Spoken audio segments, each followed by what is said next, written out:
हाय दोस्तों, कैसे हो आप सब। और यहाँ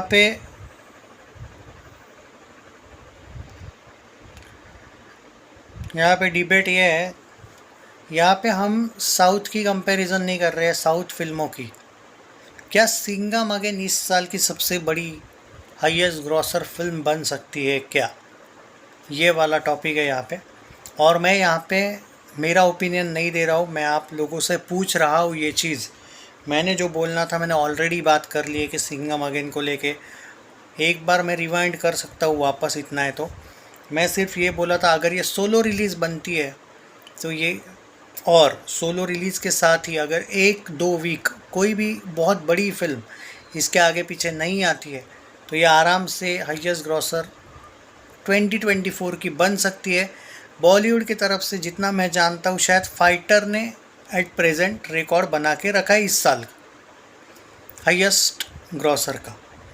अब बड़े मियाँ छोटे मियाँ को लेके भाई लोग बहुत बोल रहे थे, इनफैक्ट मुझे भी लगा था जो हाइप थी वो तो थी, सच में थी, तो नहीं किया लेकिन उसने। तो ये सवाल यही है कि आप लोगों को क्या लगता है।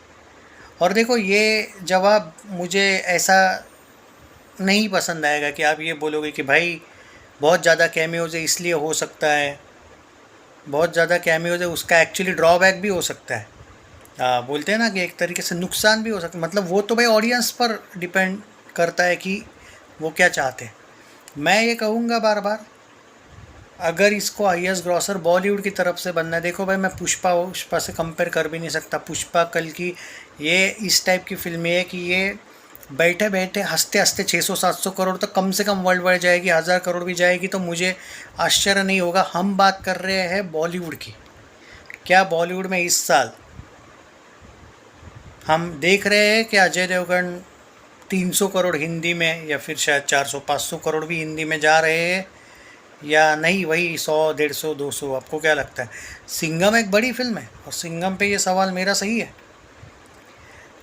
हाँ, मैं अजय के फैंस को नहीं कह सकता, क्योंकि देखो क्या है कि अजय के फैंस जो है ना, उनकी एक आदत है, उनको जब पता चल जाता है ना कि भाई बजट क्रॉस हो गया भाई फिल्म का, अब ढीले हो जाओ तो भी फ़र्क नहीं पड़ेगा, वो वाला उनका बहुत बुरा एंगल है। और बाद में वो ढीले पड़ जाते हैं डायरेक्टली। ऐसा नहीं कि भाई सिर्फ बजट नहीं क्रॉस करना है, अपने को उससे दुगना कमाना है, 3 गुना कमाना है, वो वाला एक डेस्परेशन है ही नहीं उनके फैंस में। और सेम अक्षय के भी वैसे ही फैंस हैं, तो वो एक एंगल है। पर फिर भी 500 करोड़ ज़्यादा है नेट कलेक्शन। अभी का जो सिचुएशन है उस एंगल से अगर मैं 300 करोड़ भी अगर नेट कलेक्शन जाएगी तो मैं खुश हो जाऊंगा, क्योंकि देखो भाई उम्मीद तो फिर बड़े मियाँ छोटे मियाँ से भी थी। क्या हुआ? फाइटर को लोग रोस्ट कर रहे थे भाई, फाइटर अब 6 महीने हो रहे लगभग, अभी भी फाइटर टॉप पे है, सोचो। और लोग कितना रोस्ट कर रहे थे फाइटर को भाई, अभी भी 6 महीने हुए, उसका रिकॉर्ड बॉलीवुड में कोई नहीं तोड़ पाया। बात में दम है ना, यही मैं कह रहा हूँ। तो अभी नहीं बोल सकते किसी को तो। पर फिर भी मैं ये कहूँगा, अगर सिंघम के आगे पीछे 2 वीक, इधर पहले 2 वीक पहले 1 वीक उसको मिलना चाहिए, यानी कि 2 वीक पहले उससे कोई एक बड़ी फिल्म आई होगी तो ठीक है, 2 वीक बाद आने वाली होगी तो ठीक है। एक एक वीक बाद नहीं बोल रहा हूँ मैं, 2-2 वीक बाद। अगर इसको 2 वीक का भी ठीक ठाक सा एक मार्जिन मिल जाता है तो ये अच्छे रिकॉर्ड बना सकती है विथ सोलो रिलीज़। तो आपको क्या लगता है इस बारे में? मैं अभी भी मेरी बात पे कायम हूँ। अगर 1 वीक का गैप होगा कि 1 वीक पहले कोई बड़ी फिल्म आ रही है उसके बाद सिंघम आ रही है, तो मैं नहीं बोल सकता कि ये बहुत तगड़ा भी कमाएगी। कमाएगी, अपने बजट को क्रॉस करके हिट हो जाएगी, लेकिन ब्लॉकबस्टर के लिए वो मैं जो बोला वो ऐसा होना चाहिए।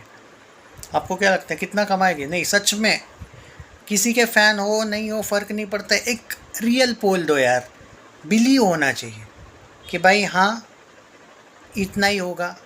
आपकी मर्ज़ी, आपको क्या लगता है कमेंट्स में बताओ। जानना है लोगों को क्या इंटरेस्ट है भी या नहीं, कितना है, मुझे भी जानना है, कमेंट्स में बताओ।